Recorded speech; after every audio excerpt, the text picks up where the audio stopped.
Alden is there. Perfect. Hey, Alden. Okay, so welcome everyone to the February 19 Modern Management Meetup. So this week, Jeroen and Stephen couldn't make it, or at least that's the last update we got from them. So it will just be Aresh and I going through things today. And because it's a small group, it means we can go through things fairly quickly, make sure that we're answering any of the specific questions that you've got as we go through. So with that, I guess let's jump on in and we can just go through the agenda quickly, do some introductions, and then get into, I guess, the main things that we're here for, which is to sort of see some of the topics that we promoted for this month.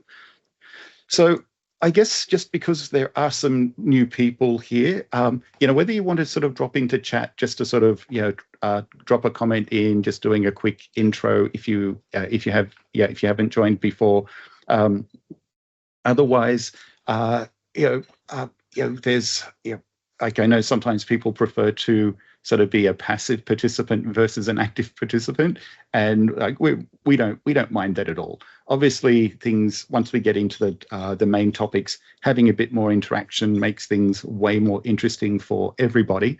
But for now, like I guess we'll just sort of see, who we've got. So good to see that we have a person, not just a number, but otherwise, let's jump on in and we can get through today's topics. So again, if you did want to do an intro, feel free to sort of drop that into chat.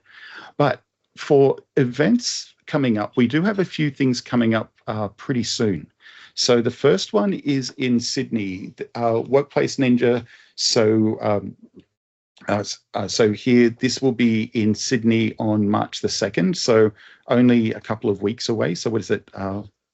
Monday week is that the right second? Oh yeah, second is a Monday. Yes, it is. So that's a few weeks away. That will be in at Microsoft Sydney in Denison Street, North Sydney. So for anyone who is in Sydney and you're interested in that, take a look at the at that. And then alternatively, if you are in Melbourne or closer to Melbourne, there'll be another one running in Melbourne in March. So so these have been sort of turned around quite quickly. I think the agendas have already been published for those. So there's, so take a look at them and see if there's any content that's relevant for you. And my office mate has just appeared. Okay, so the other event that is coming up, not until towards the end of April, is the AI tour. That's hitting Sydney. Now, you can go through and register your interest. So you're not actually registering when you register your interest. You're registering your interest in order to be considered to allow to be registered for the event. And it's just something that they have to do because it's a free event, and obviously, like, they can't just sort of make it unlimited capacity. They have to work within the confines of what the convention centre in Sydney can support for them. But that's a really big event, and if you sort of take a look at the AI Tour website, you'll notice that there's quite a few different cities globally where it's running. And just a general tip for that is when you are looking at it, do I have it open? Oh, actually, no, I don't have it open at the moment, but we can get to it easily enough. They run what are basically, what we'd sort of call major or minor cities in terms of the size of the event. Now, I wasn't planning to land directly on Auckland. I didn't look at the beginning of the URL. I just clicked on. But the thing that for me kind of indicates whether it's going to be one of the big events where there'll be like a bunch of rooms with room for like 100 people or so across like 5 or 6 rooms at a time to go through hands-on labs and things like that. Generally, what you'll find is there's a bit more text in the description, basically telling you that NVIDIA is the global sponsor and other bits and pieces. So you can look here at the Auckland one and see that it's not talking about NVIDIA at all. But if we jump back to the cities and we take a look for Sydney. Okay, so while we're waiting for Aresh to reappear, then we can just sort of talk about this. So as we were saying here, it's something where you can see that it's, basically there'll be certain ones where they tell you that there's a little bit more going on. So when you see things like expert insight from Microsoft leaders, etc., they're basically saying that this is a bigger event. So there'll be things like the hands-on exercises, etc. So with this, like I'd say, if you are interested in going to one of them, register your interest. But just because of the amount of interest that there is for these, like a lot of people just don't get allowed in for, for whatever reason there. So don't be surprised if don't be surprised if you do get allowed to go in, but also, don't be surprised if you're not, just because of the sheer volume of requests that come through for it. Okay, so let's switch back over to the slides. Now, for the first topic that we've got, now I'm curious where Aresh has gone, but hopefully Aresh reappears at some point. So the next thing then is just like a pretty quick topic overall, but one that I think has got the potential to cause confusion, but where I also see people are going to completely blow it out of proportion to the reality of the situation, which is that there is going to be a limited set of hardware that it starts getting released shortly that will have a different, or it's based on Windows 11 25H2 in terms of features, but it's basically being like a basically new build with basically a different some differences in it, in like underlying in terms of not what the user sees, but in terms of what goes into the build itself. There'll be some differences in here. That means that they can't just go through and have it be, basically having it running on the 25H, on the 25H2 release. Now, it's basically so far it just seems to be targeting some of the upcoming devices that will be based on the Snapdragon X2 ARM processors. And so initially the messaging for those was that they were going to be shipping in this quarter, but I've seen messaging that is sort of changing the messaging to this half. So the reality here is that it's just going to be, this will be like a kind of like a one-off release that only targets a specific set of ARM devices, which means that it's going to have a very small impact on most people out there. Now, the problem that you can kind of foresee from this is that, because Microsoft has sort of said, look, we're only going to be doing feature updates as H2 updates moving forward. So that's been the approach for the last few years. I think this has just got the potential to mess that message up a little bit. And there'll be the usual thing where people get hyper-focused on it and try to interpret it as being something different. But probably, like the way that I just look at this, it's going to be this basically short-term weirdness where there's going to be this thing running a 26H1 that doesn't apply to 90% or well over 90% of the devices you'll go near over the next couple of years anyway. And then eventually it will go back on the same upgrade path as the others. So it's just so I sort of just view it more as a short-term blip as opposed to like any kind of major issue. But yeah, we know that, we know the internet exists. Therefore, it will become a bigger issue, or people will turn it into a bigger issue than it really is. So it's a pretty simple one.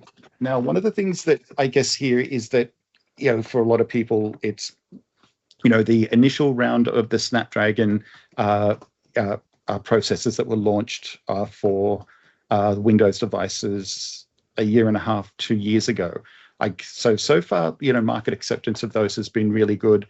This one's getting, huge performance bumps, apparently. So that's going to be, something that I guess people will be watching quite closely. And it's probably just the other part of it, though, is it's just part of that ongoing conversation of, ARM becoming another more mainstream platform for Windows. So even though, Windows has been running on ARM in some form for 13 years or so, a lot of the underlying ARM hardware that it was running on, along with an OS that wasn't built to run on top of ARM, meant that the performance, etc., weren't that great. But with that last gen, we really did see big improvements. Not just in terms of battery life, but in terms of actual, compute performance, NPU performance, etc. So I'm monitoring again to see where to see what happened to Aresh, but yeah, he's not coming back in. So that means that we can sort of jump into the next section, which is probably the one that we can spend a bit more time in, which is just sort of talking about what we've got with what do we get now that we've got this, we call it, the unified SecOps experience inside of the Defender portal. But in this case, when we sort of think about what is it, it's the combination of where we start getting. So if we think about the first stage of it, the first stage was where we started to get our Defender for Cloud capabilities integrated into the Defender portal. And now it's our Sentinel capabilities being rolled into the Defender portal. And I don't have any slides on this. Instead, we'll just sort of go through and I'll do a few different demonstrations just to sort of go through and explain a few of the things that you need to be aware of when you do first start looking at it. So the first thing is, let's just get rid of some of the tabs that we don't need. We don't need the AI tour tabs. So the first thing then is just if we sort of start off with the way that we would have been working with Sentinel previously, which is we would have been doing everything over in the Azure portal. Now, when it comes time to create things like your log analytics workspaces and attach Sentinel to it, like that would still be something you'd start off by doing inside of the Azure portal. So here we can sort of see this is probably the main one that I'll use for this demonstration. And you can already see inside of the Sentinel portal or inside of Sentinel in Azure, it's basically saying here that, click here to go to the Defender portal. Now, you can kind of cheat a little bit. If you want to stay in the Azure portal for a bit longer, you can just click on refresh. That page will reload and the content that you're looking for will magically appear. Now, most of the things, though, that you'll need to do once you've got Sentinel deployed, most of the configuration steps from that point onwards, you could probably do quite successfully over in the Defender portal without having to come back over to the Azure portal all that much. But I'll highlight a few places where you might still need to come over to the Azure portal for some things as you move forward. But from here, really the goal is how do we take what we're seeing here in terms of the functionality and make it so that we're just getting native integration directly into Microsoft Defender. Now, before we do that, one of the other things that I do want to talk about here is that one of the big benefits that you'll have when you do when you do start using Defender in the Sentinel portal is that you'll have the ability to start deploying a Sentinel data lake. So some important things to sort of bear in mind with that. Probably the first thing here, and let me just grab that URL and drop it into chat for you.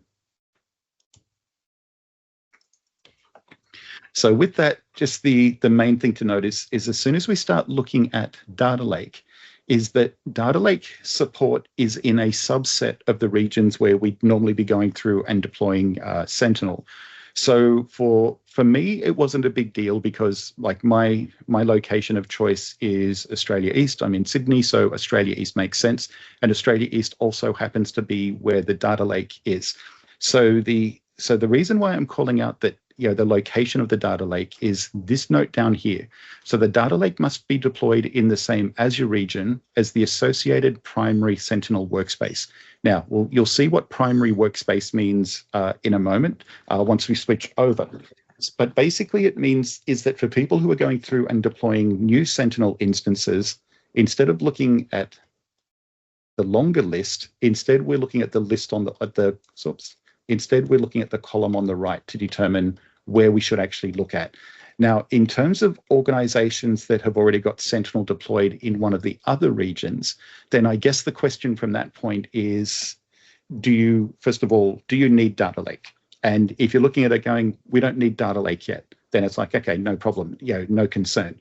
But if somebody's in one of these other regions and they're saying, actually, we do want data lake, then we can have a couple of different conversations. One of them is, do we just sort of do a side-by-side deployment and move everything over? Do we just sort of try to do a cutover migration? Because otherwise, if we do want to leverage data lake, again, it's something where we do have that requirement. But my recommendation at the moment would be if you were sort of looking at going, it's going to be a bit of work for us to migrate it over, re-ingest data, etc. Like what you could probably do with that is any of the data that you've already got collected in Sentinel, you could probably just ingest it straight into Data Lake. So basically bypass the analytics tier of Sentinel, come straight into Data Lake. And that way you've got, basically Data Lake is now storing your historical Sentinel deployment data inside of Data Lake right from the beginning, and only the fresh content, the fresh logs, etc., are going into Sentinel. So in this case, it's something where, just sort of watch out for that. It's something where, we haven't had to sort of think about Data Lake in the past in terms of deployments. And for me, like, I'm just lucky that or Australia East tends to have, more capabilities than the other Australia regions. It's one of the bigger, it's the biggest one in the ANZ regions, so it's going to have the capacity for this kind of thing. But otherwise, though, I know that there'll be people, like, especially if we sort of think about people down in Canberra who are focused on using Central and Central 2. This is something that they're going to have to make decisions. But hopefully we get to a point where there's an announcement at some point where maybe they'll say this requirement gets removed. Now, why? So if we sort of think about the logic behind why does it need to be in the same Azure region as the primary Sentinel workspace?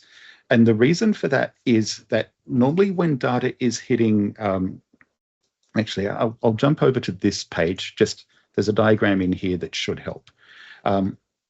So let's just open this up in a new tab, and we can just focus in on that image. Okay, so so this one does a good job of explaining what I wanted to talk about here.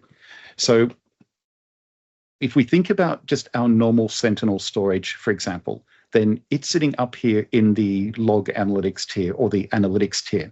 But anything that's hitting that analytics tier within minutes kind of thing is going to be replicated into the data lake.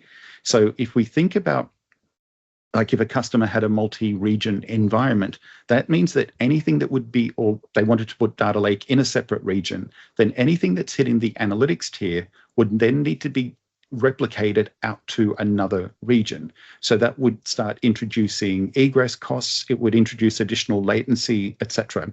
So not saying that that's not something that can't be addressed in the future, but right now it's something where, from a technical perspective, it kind of makes sense that Microsoft says anything that hits this is getting replicated to there. So therefore we want to keep both of these close together, so basically within the same Azure region, for example.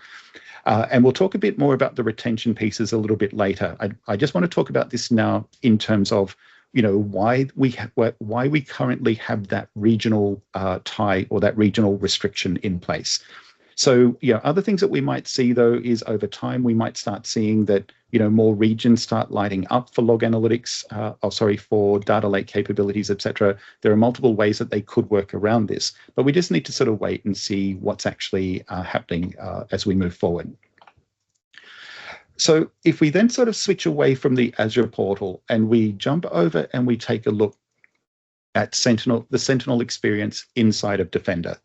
So the first thing in here that I wanted to jump in and take a look at was jumping down into the system settings so that we can take a look at the Sentinel piece, because this starts to highlight one of the terms that we saw earlier, which was the primary workspace. So you can see here I've got a primary workspace, and then I've got these other workspaces, which are secondary workspaces. Now, you'll also notice that not all of them are showing as connected. So I get to pick and choose which ones I connect or disconnect. And the reason why I would go through and connect them is that it means that any that I choose to connect are basically ones that I can swap between easily for analysis purposes when I'm doing investigations in the Defender portal. And I'll show you a little bit of that as we go through the session.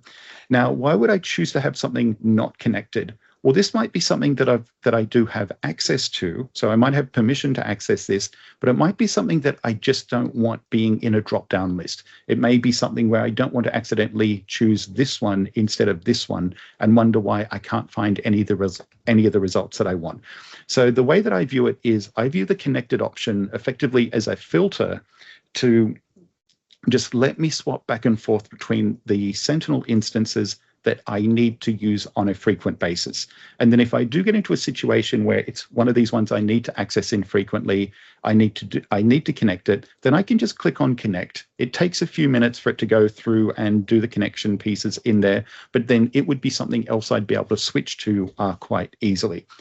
Now, from this view, here we can now see it's showing me as connected. Now, just because it's showing as connected here, it's still going to take a few minutes for everything to light up properly in other places in the tenant, but we're in the right path, on the right path so far.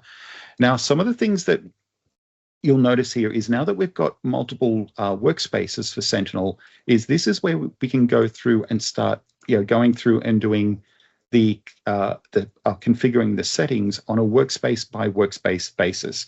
Now, in some cases, some of these will sort of be things that link us into basically somewhere else inside of the Defender portal. But in other cases, some of the links that we see in here might go through and push us out to Sentinel. Now, in that case, that one that I just chose there, it kept me in the Defender portal. But I think let me see if I can find another one that without sort of trying too many options, can I find something that pushes me out to the Sentinel portal? Oh, here we go. Okay, yep. So second attempt. So yeah, so again here, it's not, so as I mentioned, most of what you're going to be doing, you will be able to do in the Sentinel portal, but there'll be certain under the covers configuration settings, etc., that you might still need to go back into the Azure portal versus doing it over here in Defender. But the goal here now is to really try to just get used to doing things in the Defender portal. Now, any of you who've already been using Sentinel, the biggest problem that you're going to have in a lot of cases is forgetting that you're supposed to go to the Defender portal. You're so used to going to the Azure portal, jumping into Sentinel and doing what you need. It's not until you see those pages saying, hey, you should be doing this in the Sentinel portal, in the Defender portal, that you even remember that. Now, before we move away from this, the other thing that I'll just sort of show you quickly over here is that for Data Lake, you can see here that it's basically telling me that I've got it deployed. Now, what you'll notice in here is once we've got it deployed, there are no settings. There's nothing we can do in terms of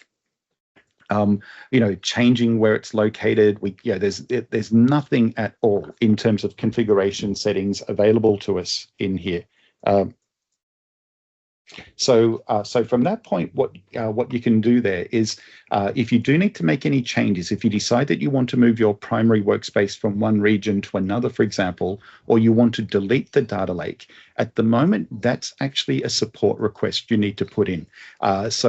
Basically, would it be nice if we could just sort of delete it ourselves? Yes. But at the moment, it's something where there's no real management plane for us to actually go through and perform something like the deletion. We can create it, we can configure what data goes into Data Lake, but we can't change the location of Data Lake. We can't delete the data lake that we've already created. Okay, so with that out of the way, let's jump on over then and take a look at some of the important pieces around Sentinel in terms of what shows up over here. So when it comes to things like threat management and content management, here, mostly it's going to be the same or an incredibly similar experience to what you're getting in the Azure portal. So basically, in some places, once again, there might still be some things that will redirect you over to the Azure portal for when you need to configure something that's really an underlying Azure service that Sentinel depends on. But again, that should be something that once you've got everything up and running, that shouldn't be something that tends to occur all that often. Now, for things like content management, going through the Content Hub, etc., pretty much the same process. We can look for what it is we need. Now, I'll actually show you one of the other areas, though, where you may use Content Hub slightly differently when you're in this environment. And that's when we come down here to configuration. So this is where we really start to see the differences, especially when we take a look at the tables and data connectors side of things. So here, if we take a look at the tables, so in this case, we can go through, and once everything populates, you'll see that it's telling me how many different tables I've got configured in Sentinel. And in this case, you can see there's 213 different tables. So yeah, you can kind of start seeing, what's the source of that data that's being collected. So if we go through and we start doing filtering, you can see, is it Sentinel? Is it Defender? Is it custom? Do I have anything custom? Actually, I do have some custom ones in there. I wasn't sure if I actually did in this environment. But otherwise, if we, just reset that, probably just the main thing that I want to focus on in here is when we go to the tier, that we get the option for things that are sitting in the analytics tier or the data lake tier. Now, if I choose the analytics tier, this is that live tier. Here is where I've got live Sentinel data with, sitting in a log analytics workspace. So when we think of why do we want to use data lake alongside this? So when we're working with log analytics workspaces, if we're looking at purely in terms of the cost of the storage, the cost for storage is a lot higher than you would think storage is going to cost. But it's because you're not just paying for storage, you're also paying for the compute for running your log analytics queries, etc., alongside it. So basically, it's a one price based on how much data is being ingested. And then if you're storing content over 90 days, there'll be additional storage costs on top of that. But when we get into data lake, and what you'll see in here, and Jonathan wants to come back in. We will deny Jonathan that. So I think Jonathan's got a bot running or someone's got a bot running that is basically going through meetings in Meetup to see what's happening. So no, thank you. You will not be joining this meeting. So from here, what you can notice as soon as we get down to this one here, Cloud App Events, notice that this one's different where I'm actually saying that I wanted to have 5 years of total retention. Now, the only reason why I chose that one was because it was the one that I had open when I wanted to demonstrate something. So if we jump in and we take a look at the data retention settings in here, what you can see here is that we've got 90 days of analytics retention, but so with Sentinel, once we've ingested the data, and there may be ingestion costs depending on the source, we can store it for free for 90 days. But after that 90 days, storage in the analytics tier is expensive or I shouldn't say expensive, has a cost associated to it because there's the combined compute and storage cost. But as soon as we start putting content into the retention tier, in this case, as soon as that retention period is longer than the analytics tier, basically it means that it's using the data lake tier. So notice though that data lake tier isn't selected here because I choose the data lake tier if I wanted to bypass the analytics tier altogether. And we'll talk about reasons why you want to do that in a moment. But for now, just the important thing here is that it doesn't get to day 91 and start saying we need to start putting stuff into the data lake tier. Instead, what's happening here, from the moment we set that connector up and that table starts ingesting data, anything that's hitting that analytics tier is automatically being copied over to the data lake tier. So what that means is that I could run a query in the analytics tier and the same query in the data lake and get exactly the same results. As long as within that 90-day window, and I've got at least basically even if I don't put anything on the retention, even if I drop that down to 90 days, well, I'm still going to have that data sitting in data lake for 90 days, but because that's where basically there's going to always be a mirrored copy of anything that's hitting the analytics tier coming into that. So if we then take a look at a different option here, if we move away from the analytics tier and we jump over to data lake, well, in this case, if we take a look at this one here, device file events. Sorry, having trouble saying that. What you'll notice in this case is that it's telling me that I'm getting 30 days of retention here. Now, the reason why I'm getting 30 days of retention here in the analytics tier is because this is coming from Defender XDR. But from here, though, what I can do is start saying that, not because it's in XDR, just because that's 30 days is the default, but we can still bump it up to 90 days and it will still be included free of charge. But what I've said here is that I actually want to go through and bypass the analytics tier here, and I want all of these logs to come straight into the data lake tier. Now, with things like device file events, why would I want to bypass the analytics tier? It's because of the sheer volume of data that they're going to be generating. And if we jump back over here and we take a look at this, notice these huge spikes that I've got on certain days. And effectively, can I go back further than that? No. Basically, what that is when I'm firing up a bunch of VMs, they're doing updating and other bits and pieces, and I'm effectively getting Defender to bring every file event on multiple virtual machines into my Sentinel environment. Now, most of that we can sort of think of that it's going to be basically junk in terms of the vast majority of what's sitting there in device file events is not really going to be all that useful for most of the investigations that we need to do. But they're log files that, even though we classify them as high volume, low value, it might still be something that's worth bringing into Data Lake, because in Data Lake we're paying a lot less in terms of what we're ingesting. We're paying a lot less to store it as well. So things that previously we may have looked at it and said, it's going to be too expensive to bring this particular data source into Sentinel. Now we can just bypass Sentinel and bring it straight into Data Lake. So at that point, it means that, now that I've moved it away from this approach, it's like, so basically now when I start firing these virtual machines up again, because I've changed that to bypass the Sentinel analytics tier, instead that is just going to all be ingested directly into Data Lake. And I've got it to be, and as you saw, I've got it set up there to be stored there for 5 years. So if we think about anything where we've got, different types of low value, high volume log files. So things where there might be a needle in a haystack in terms of trying to find something useful for like threat hunting, investigation, etc. So things like like anything, like if we're sort of just capturing things like firewall logs from devices, from virtual appliances, if we're basically using Ceph or event forwarding, if we're using the Azure Monitor agent to collect a bunch of content, if we're using syslog just to sort of grab a bunch of information from different appliances, etc., then just being able to ingest a lot of that additional log data that might have something useful in it for a future investigation, but just the sheer volume of data that it's generating just wouldn't make sense to start bringing it into the analytics tier in Sentinel.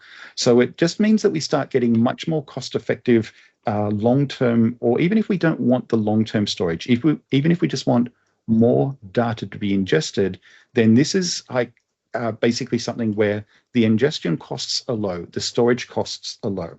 However, there are going to be compute costs that we have to think about when we do want to interact with data that is sitting in the data lake tier. So if we jump back over to that image, if we just sort of stick to this, now if we move to this center column here, so the data lake tier, so this is something where we're basically bypassing the analytics tier. And the analytics tier is where we're doing all of our real-time analysis, like looking for anomalies, looking for incidents, looking for alerts, trying to correlate different types of events.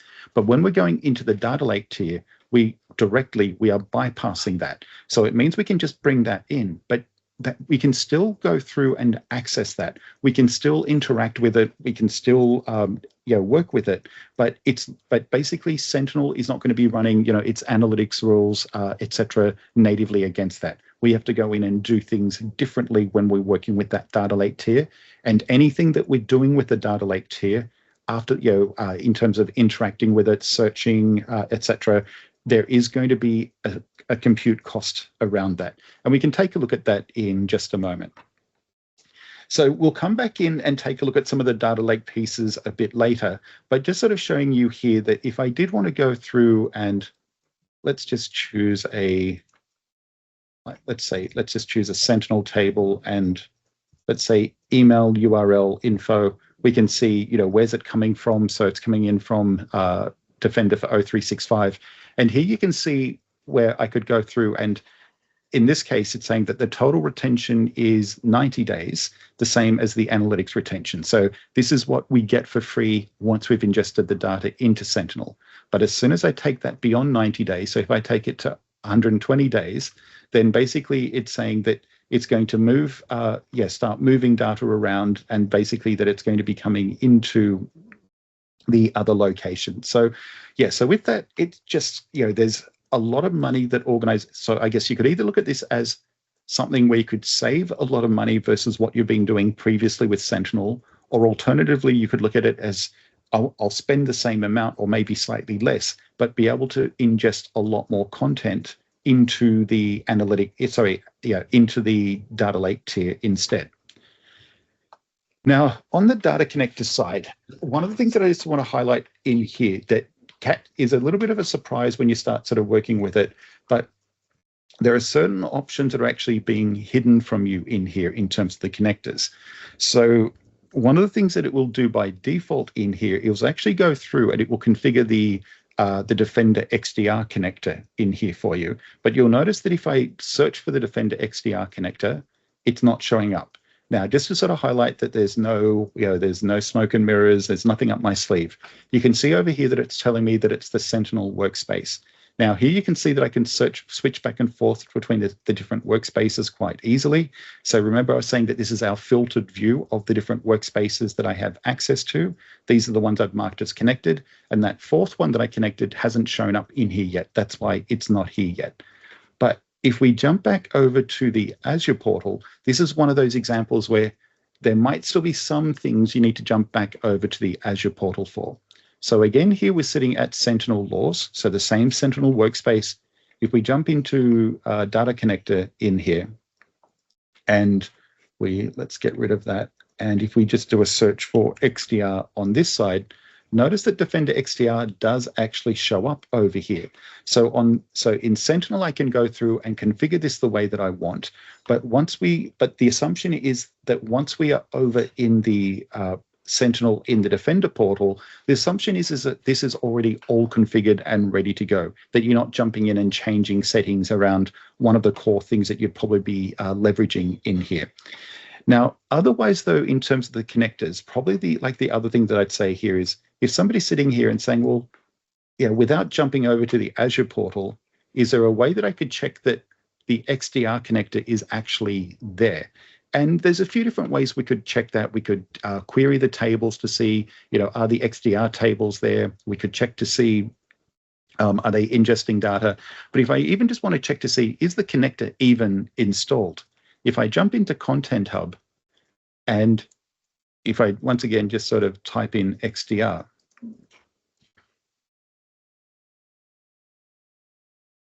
and let's change that to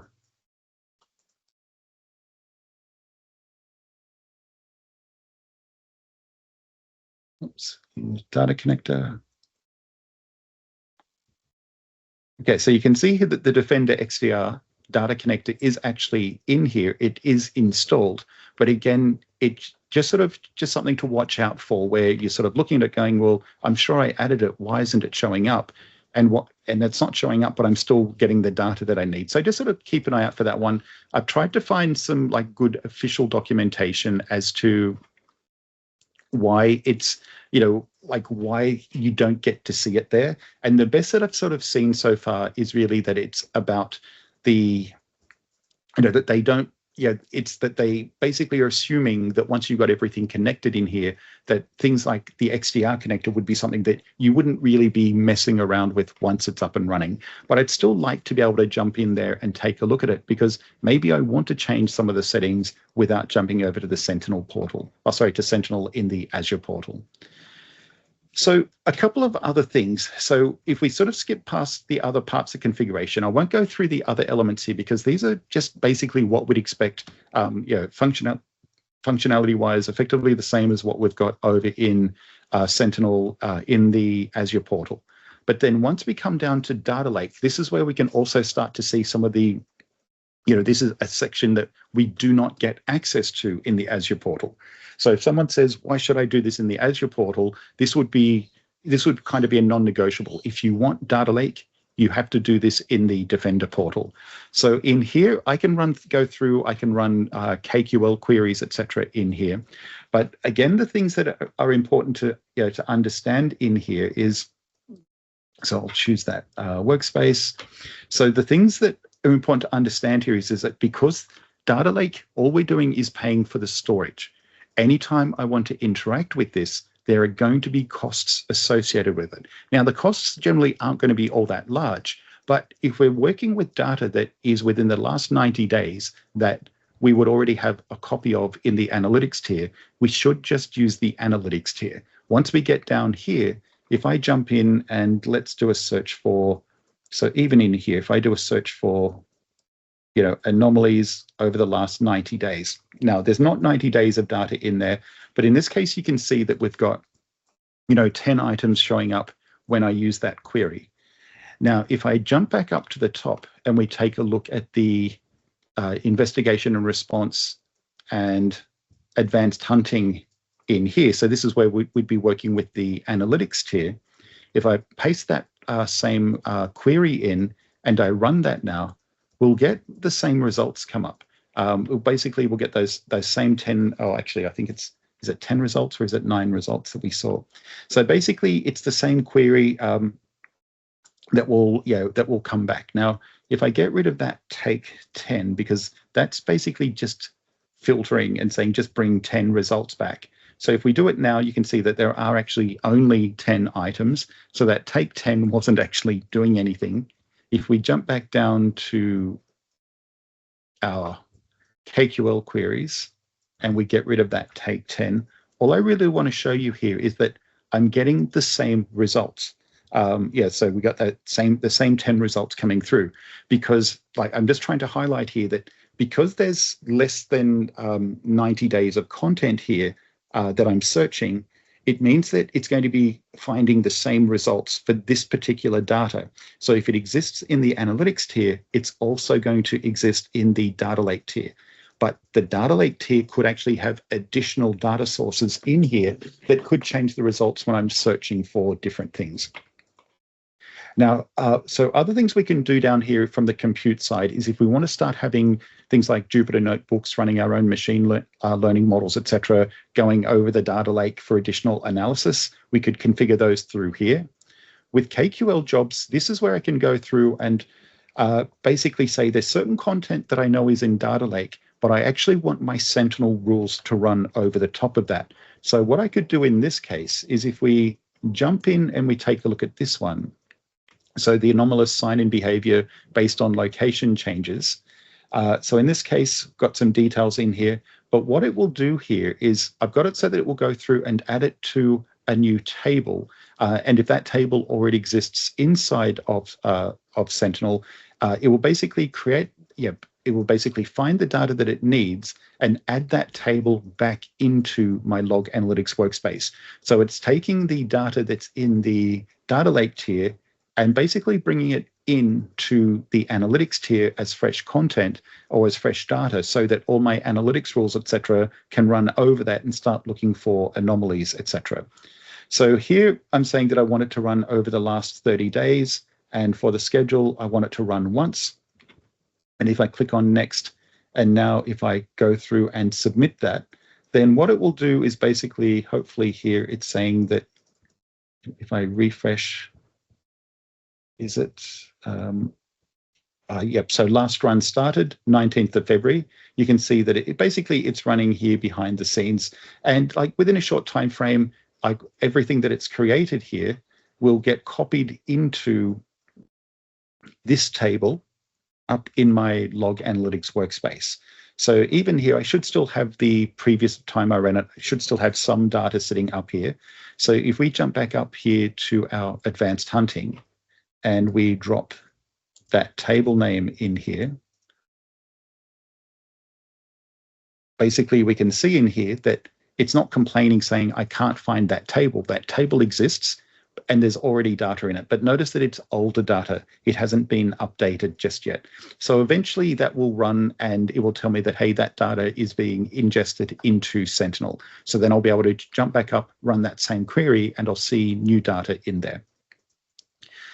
And so Yeah, so with jobs, we just sort of run those occasionally when we do have data that needs to come back in. But again, we need to think about the compute costs associated with that.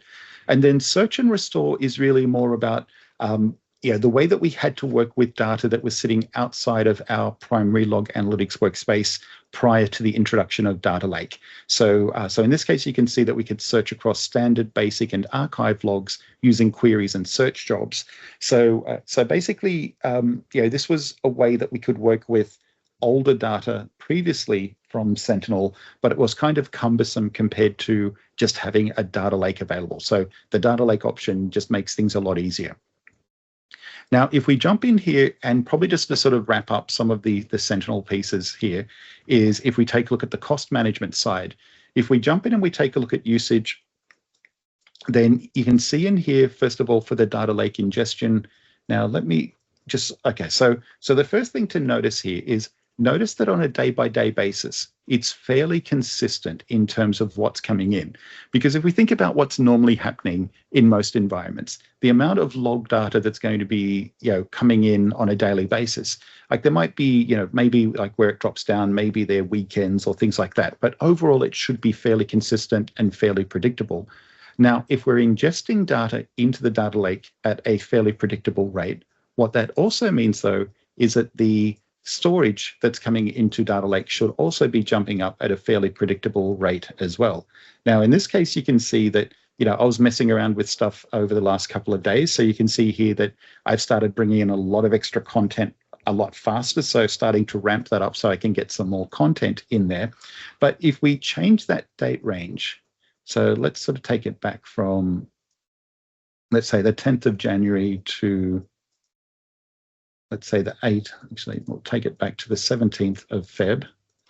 Once it starts ramping up, notice that, it's not perfectly aligned, but basically it's something where, you can kind of go, okay, 1, 2, 3, 4, 4, but you can see that that 4 must have been pretty close to a 5, because I think the next time we go up, it jumps up to 6. So you can see that it's just kind of over time that would start smoothing out, etc. Now, once we start trying to get an idea of the compute costs, well, here's where you can start seeing that this is where I'm running queries against Data Lake. So whether I'm just using KQL queries, if I'm running KQL jobs, this is where you can start to see that activity starting to jump up. Now with this, if it's just ad hoc use, like occasionally people are using Data Lake to actually query against it, then the cost really for compute shouldn't be all that much. But you just want to monitor it to make sure that people weren't using Data Lake when they could just use the analytics tier instead. And then for things like advanced data insights, I haven't done anything that's doing anything here that's going to create or consume additional compute hours. And then for data processing, we can just see, the data that's being processed as it comes in. So you can see here that I've had periods where, when I was going through and initially setting this up and starting to, bring in different connectors, you can see that, the initial spike, there's kind of been random activity, but then from there, the ingestion, the data processed has really dropped down quite a bit, just because it's, I've already sort of ingested a lot of stuff initially into that. So with this, it's sort of really just like a quick look at, some of the benefits that we get when we do start working with Sentinel in here. But again, probably, one of the things that that I didn't really spend too much time on is like ignoring the data lake capabilities, etc. Like one of the things that's important in here is that, like, if we think about what it is we're actually querying against now inside of Defender XDR, in the past, we would have been querying against Defender XDR logs, whereas now it's our Defender for Cloud logs, it's our Defender XDR logs, it's our Sentinel logs. And obviously with Sentinel, I don't want to say that there are no real limits to what you could connect into Sentinel, because I'm sure there would be. But for most people, Sentinel is a way to ingest just a huge variety of different kinds of logs into here. So that pretty much brings us to the end of what I guess I wanted to sort of talk about in here. And I can see we're sort of down to one person left in here. So I guess, just any questions on anything in here that you want to talk about at all? If you've had any prior exposure to Sentinel or Defender, if there's anything in here that you're not sure about, if you want to either unmute to ask a question or drop a question into chat.